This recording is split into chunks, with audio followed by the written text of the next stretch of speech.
విజయ్ మరియు జ్యోతిక జంటగా నటించిన సూపర్ హిట్ చిత్రం ఖుషి 25 ఏళ్ల తర్వాత రీరిలీజ్ కానుంది. ఆధునిక సాంకేతికతతో రూపొందిన ఈ చిత్రం తమిళనాడులో విడుదలవుతుంది. కోలీవుడ్ నటుడు విజయ్, జ్యోతిక జంటగా నటించిన చిత్రం ఖుషి. నటి శిల్పా శెట్టి, ముంతాజ్ వేరువేరుగా 2 ప్రత్యేక పాటల్లో నటించిన ఈ చిత్రాన్ని శ్రీ సూర్య ప్రొడక్షన్స్ పతాకంపై ఏఎం రత్నం నిర్మించారు. ఎస్.జె.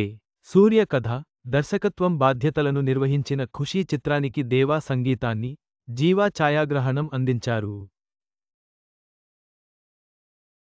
చిన్న ఈగో ప్రధాన అంశంగా రూపొందిన ఈ యూత్ఫుల్ లవ్ కథా చిత్రం 2000 సంవత్సరంలో విడుదలై ఘన విజయాన్ని సాధించింది. 25 ఏళ్ల తర్వాత ఖుషి చిత్రం ఆధునిక సాంకేతిక పరిజ్ఞానంతో, డిజిటల్ ఫార్మెట్లో రూపొంది ఈ నెల 25న రిలీజ్ కానుంది. తాజాగా ట్రైలర్ను కూడా విడుదల చేశారు. ఈ చిత్రాన్ని శక్తి ఫిలిమ్స్ అధినేత శక్తివేల్ తమిళనాడు వ్యాప్తంగా విడుదల చేయనున్నారు. శనివారం సాయంత్రం చెన్నైలోని ప్రసాదరావు ఏర్పాటు చేసిన మీడియా సమావేశంలో నిర్మాత ఏఎం రత్నం మాట్లాడుతూ విజయ్ మాస్ హీరోగా ఎదుగుతున్న సమయంలో రూపొందించిన క్లాసికల్ ప్రేమకథా చిత్రం ఖుషి అని చెప్పారు. తాను ఇంతకు ముందు విజయ్ హీరోగా నిర్మించిన గిల్లీ చిత్రం రిలీజ్ అయి అత్యధిక వసూళ్లు సాధించిన చిత్రంగా నిలిచిందన్నారు. అదేవిధంగా ఖుషీ చిత్రం కూడా రికార్డ్ కలెక్షన్లను సాధిస్తుందనే నమ్మకం ఉందని ఏఎం రత్నం అన్నారు.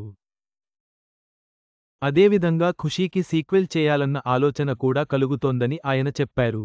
అయితే ఎస్.జె. సూర్య మాట్లాడుతూ ఖుషీకి సీక్వెల్ అనేది కాలమే నిర్ణయిస్తుందనే అభిప్రాయాన్ని వ్యక్తం చేశారు. తెలుగులో పవన్ రీమేక్ ఖుషి సినిమా 2000 సంవత్సరంలో మొదట తమిళ్లో విడుదలైంది. అక్కడ భారీ విజయం అందుకున్న తర్వాత తెలుగులో పవన్ కళ్యాణ్ రీమేక్ చేశారు. అయితే, కథ బాగుండటంతో దర్శకుడు ఎస్.జె. సూర్య హిందీ, కన్నడ, తెలుగు, తమిళ్ వర్షన్లను ఒకేసారి ప్లాన్ చేశారని సమాచారం.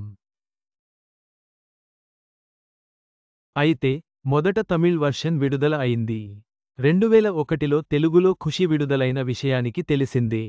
మొత్తం మీద, 25 ఏళ్ల తర్వాత ఖుషీ సినిమా రిలీజ్ అవడం అభిమానులకు పండగే. ఈ సినిమా మళ్లీ అదే మాంత్రికం చేస్తుందని ఆశిద్దాం.